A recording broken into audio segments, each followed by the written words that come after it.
भलाई व्यवस्था के पुस्तक दूसरी अध्याय को ध्यान करें। इसमें 16 वचन हैं। इस 16 वचनों में अन्न बलि के विधि के बारे में और आखिरी भाग में प्रथम फल की अर्पण से जुड़ा हुआ बलिदान बताया गया है। इसमें भागों के रूप में देखा जाएगा तो पहले 3 वचनों में मैदा से बनाया गया हुआ प्रत्येक रूप की रोटियां, इसकी विवरण हमको यहाँ दिखाई देती है। चौथी वचन में देखेंगे तो अन्न बलि के लिए तंदूर में पकाया हुआ चढ़ाव चढ़ाए तो वह तेल से सने हुए अखमीरी मैदे की फुलकों या तेल से चुपड़ी हुई अखमीरी चपातियों का हो। और 5 और 6 वचनों में तवे पर बनाया गया हुआ अन्न बलि। और 7वें वचन से लेकर 9वें वचन के बीच में कढ़ाई में तला हुआ अन्न बलि।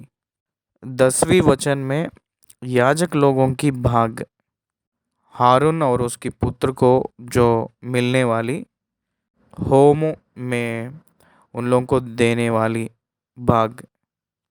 11वें वचन में अन्न बलि जिसे तुम यहोवा के लिए चढ़ाओ खमीर मिलाकर बनाए ना जाए। तुम कभी हवन में यहोवा के लिए खमीर और मधु ना जलाना। 12वें वचन में पहली उपज का चढ़ाव करे सो जब उसको वेदी पर चढ़ाना नहीं कहकर कहा गया है। 13वें वचन में सारे अन्न बलियों में नमक को जोड़ना है, नमकीन बनाना है कहकर कहे थे। 14वें वचन से लेकर आखिरी वचन तक देखेंगे तो पहली उपज का अन्न बलि हरी हरी बालें अर्थात हरी हरी बालों को मींज के निकाल लेना, तब अन्न को चढ़ाना और उसमें तेल डालना और उसके ऊपर लोबान रखना, तब वह अन्न बलि हो जाएगा। याजक मींज कर निकले हुए अन्न को और तेल को और सारे लोबान को स्मरण दिलाने वाला भाग करके जला दे और यहोवा के लिए हवन ठहरे। इस रीति से अन्न के बारे में बताए थे। ये जो अन्न बलि पाप की पश्चाताप के लिए, पाप की प्रायश्चित के लिए देने वाली बलि नहीं है। ये धन्यवाद के रूप में देने वाली अर्पण है। अन्न बलि पाप के वजह से क्षमा करने के लिए देने वाली बलि नहीं है। परमेश्वर हमको जो करते हैं उस भलाई के वजह से, परमेश्वर हमको देने वाली आशीषों के वजह से, परमेश्वर हमको दिया गया आशीष के वजह से, अपने पापों के लिए प्रायश्चित के लिए परमेश्वर जो नियुक्त किया गया है यीशु मसीह के वजह से, परमेश्वर की ओर से मिला हुआ वो अनुग्रह के वजह से धन्यवाद के रूप में देने वाली ये एक अन्न बलि है कहकर हमको दिखाई दे रही है। इस अन्न बलि के बारे में इब्रानियों के भाषा में 4 प्रकार की शब्द दिया गया है। 4 प्रकार की शब्द इस्तेमाल किए थे इस अध्याय में। वो ये है कि पहला मेजोन, दूसरा अकाल कहकर एक शब्द है, तीसरा मिनका कहकर एक शब्द है, चौथा लेकिम कहकर जो शब्द, ये 4 शब्दों किसको दर्शा रही है कहकर हम सोचेंगे तो ग्रेन्स, बीज के संबंधित रहने वाली भोजन, सब्जी के संबंधित रहने वाली भोजन, फ्रूट्स फलों के संबंधित रहने वाली भोजन वस्तु, और अंगूर के संबंधित रहने वाली, सारे प्रोडक्ट्स के संबंधित रहने वाली भोजन वस्तु और पेड़ों की संबंधित रहने वाली भोजन वस्तु, इस विधि के अनुसार विशेष रूप की अर्पण के लिए ये अध्याय दर्शा रही हैं, दिखा रही हैं। ये सब संपूर्ण रीति से यीशु मसीह को दर्शाने वाली अध्याय है। यीशु मसीह ने पाप की रहित है और पुनरुत्थान व्यक्ति भी हैं, इसलिए मैदा का आटा को इस्तेमाल किए थे। फाइन फ्लोर, कहीं भी उनके अंदर दोष नहीं है, बहुत नरम आटा है, रफनेस नहीं है। रफनेस हमेशा पाप को दर्शाती है, डिस्कम्फर्टनेस आती है, और नरम आटा कंफर्ट देती है।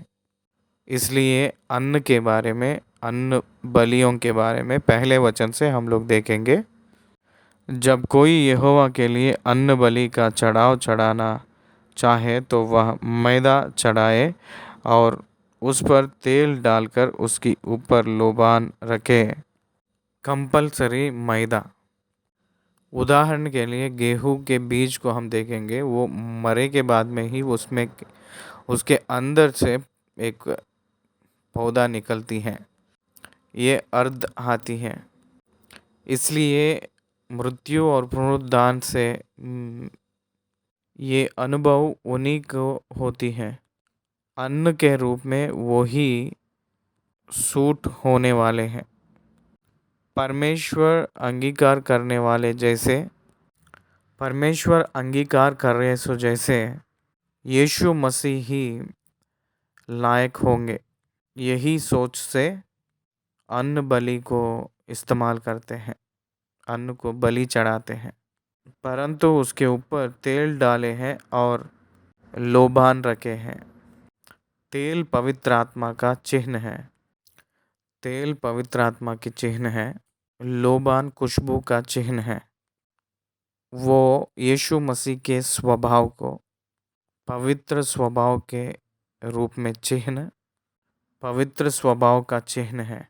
इसलिए पहले मैदा, दूसरा लोबान, तीसरा तेल डालना। मसीह वाले परमेश्वर की आत्मा से अभिषेक किए जाते हैं और पवित्र जीवन के वजह से उनकी मृत्यु और पुनरुत्थान के ज़रिया हम लोगों को संपूर्ण रीति से अर्पण के रूप में दिए गए हैं, उसको ये दर्शाती है। और वह उसको हारून के पुत्रों के पास जो याजक है लाए और वह अन्न बलि के तेल मिले हुए मैदा में से इस तरह अपनी मुट्ठी भरकर निकाले कि सब लोबान उसमें आ जाए। इसका मतलब वन हैंडफुल, इसका मतलब एक हाथ से, एक पकड़कर एक मुट्ठी से उठाएंगे तो जितना आएगा उतना निकलेगी।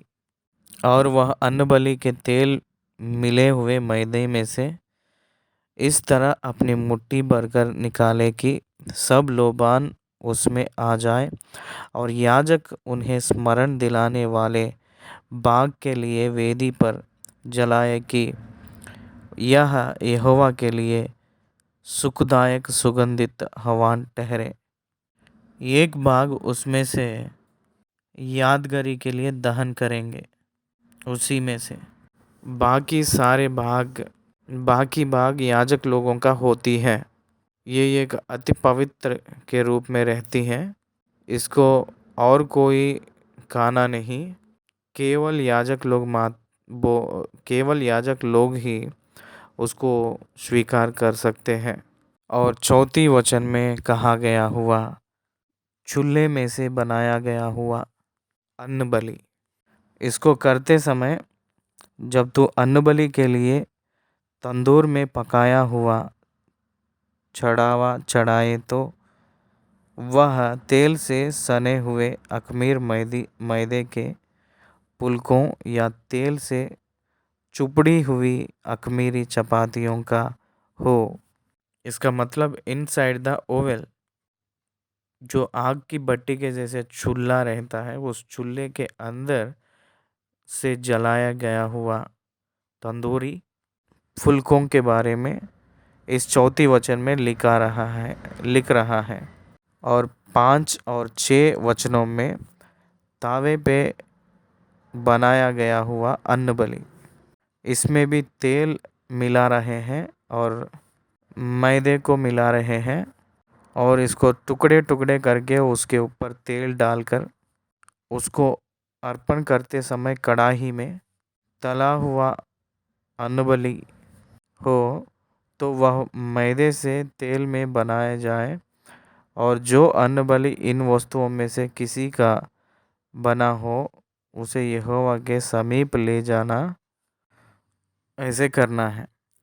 और 7वें वचन से लेकर 9वें वचन तक देखेंगे तो कढ़ाई में बनाया गया हुआ अन्न बलि, तेल में बनाए हुए मैदा से इसको बनाना है, और जो अन्न बलि इन वस्तुओं में से किसी का बना हो उसे यहोवा के समीप ले जाना। जब याजक के पास लाए जाए तब याजक उसे वेदी के समीप ले जाए और याजक अन्न बलि में से स्मरण दिलाने वाला भाग निकालकर वेदी पर जलाए कि यहोवा के लिए सुखदायक सुगंध वाला हवन ठहरे। इसमें भी बचा हुआ भाग जो है वो याजक का ही होगी। और 10वें वचन में लिख रहे हैं, और अन्न बलि में से जो बचा रहे वह हारून और उसके पुत्रों का ठहरे, वह यहोवा के हवनों में परम पवित्र भाग होगा। ये पवित्र और परम पवित्र के रूप में इसको रखा जाता है। ये केवल लेवियों ही स्वीकार करेंगे, अंगीकार करेंगे, याजक लोग ही उसको खाना है। उसके बाद 11वें वचन, कोई अन्न बलि जिसे तुम यहोवा के लिए चढ़ाओ खमीरी मिलाकर बनाया ना जाए। तुम कभी हवन में यहोवा के लिए खमीर और मधु ना जलाना। इसमें कोई भी खमीर या मधु को नहीं मिलाना है। खमीर, इसका मतलब ये फरीसी लोगों की प्रचार, इसका मतलब ये कपटी का स्वभाव को दर्शाती है। मधु को भी जलाना नहीं कहकर कहा जा रहा है। 12वें वचन में पहली उपज का चढ़ाव के बारे में लिखते हुए इसको भी नहीं जलाना है कहकर कहे थे। ये फर्स्ट फ्रूट है, ये वेदी के ऊपर जलाना नहीं, याजक लोग, सेवक लोग की होगा, सेवक लोगों का होगा। फिर अपने सब अन्न बलियों को नमकीन बनाना और अपना कोई अन्न बलि अपने परमेश्वर के साथ बंधी हुई वाचा के नमक से रहित होने ना देना। अपने सब चढ़ावों के साथ नमक भी चढ़ाना। नमक प्रिजर्वेशन को याद दिला रही है, अच्छा करने के लिए इस्तेमाल किया जाता है, शुद्ध करने के लिए इस्तेमाल किया जाता है नमक को, और बहुत दिन तक रहने के लिए हम लोग इस्तेमाल करते हैं। इसका मतलब नमक विश्वासी लोगों का चिन्ह होती है। नमक उसके अंदर जो सामर्थ्य है उसको खोलेंगे तो वो किस वजह से इस्तेमाल होगी, काम आएगी, बाहर फेंकने के लिए ही सिर्फ कहकर प्रभु ने कहे थे। इसलिए विश्वास, हर एक विषय में विश्वास रहना चाहिए, हर एक अर्पण में विश्वास रहना चाहिए। विश्वास ना रहकर अर्पण देंगे तो वो अंगीकार नहीं किया जाता है। कोई भी विश्वास नहीं है तो स्वीकार भी नहीं कर सकते हैं। इसलिए विश्वास ही एक कोने का अर्पण है, एक खास अर्पण होती है। इसलिए वो बताने के लिए नमक को ऐड करने के लिए कहे थे। 14 वचन से लेकर 16 वचन के बीच में पहली उपज की अन्न बलि कहकर कहा गया है। It is first fruits offering. इसमें हम देखेंगे तो देखिए, हरी हरी बालें अर्थात हरी हरी बालों की मींज के निकाल लेना, तब अन्न को चढ़ाना और उसमें तेल डालना और उसके ऊपर लोबान रखना, परंतु उसमें से थोड़ा भाग याद के लिए वेदी के ऊपर दहन करना है, बाकी जो बचा है वो याजक लोगों को देना है। इसलिए उसकी लोबान पूरा याजक दहन करेंगे। थोड़ा ही भाग उस वेदी के ऊपर दहन करना होगी और याजक मींज कर निकाले हुए अन्न को और तेल को और सारे लोबान को स्मरण दिलाने वाला भाग करके जला दे, वह यहोवा के लिए हवन ठहरे। लोबान और तेल। लोबान खुशबू पाप रहित स्वभाव को दर्शाती है। ये जो लोबान और तेल परमेश्वर की आत्मा को दर्शाती है।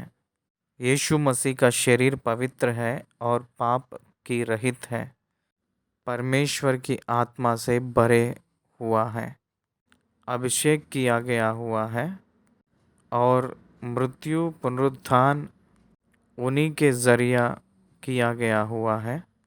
उस देह को परमेश्वर के पुत्र यीशु मसीह अपने सारे लोगों के पक्ष परमेश्वर को समर्पण किया गया है।